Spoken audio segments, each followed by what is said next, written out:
Celebrating 50 years. Majestic Jewelers. കർഷക വിരുദ്ധതയ്ക്കെതിരായി സംസ്ഥാനത്ത് ഹർത്താൽ സമാധാനപരം. പൊതുഗതാഗതം പാടെ നിലച്ചു. സ്വകാര്യ വാഹനങ്ങൾ ഓടുന്നുണ്ടെങ്കിലും തടയുന്നില്ല. സംയുക്ത കാർഷിക മോർച്ച ആഹ്വാനം ചെയ്ത ഭാരത് ബന്ദിന് ഐക്യദാർഢ്യം പ്രഖ്യാപിച്ചാണ് ഹർത്താൽ ആചരിക്കുന്നത്. രാവിലെ 6 മുതൽ വൈകിട്ട് 6 വരെയാണ് ഹർത്താൽ.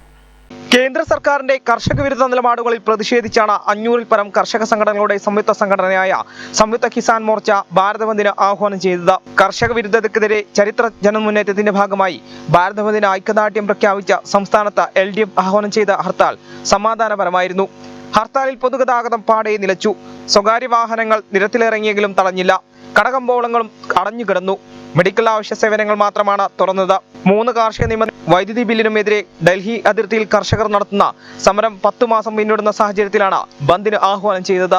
ചർച്ചയ്ക്ക് പോലും കേന്ദ്രം തയ്യാറാകാത്തതിലാണ് 500-ൽ പരം കർഷക സംഘടനകളുടെ കൂട്ടായ്മയായ സംയുക്ത കിസാൻ മോർച്ച ബന്ദിന് ആഹ്വാനം ചെയ്തത്. ഇടത് പാർട്ടികൾ, ഇതര പ്രതിപക്ഷ പാർട്ടികൾ, ട്രേഡ് യൂണിയനുകൾ, തൊഴിലാളി സംഘടന, ബാർ അസോസിയേഷൻ, ബാങ്ക് ജീവനക്കാരുടെ സംഘടന തുടങ്ങിയവ രാവിലെ 6 മുതൽ വൈകിട്ട് 4 വരെ നടത്തുന്ന പ്രതിഷേധത്തിൽ പങ്കെടുക്കുന്നുണ്ട്.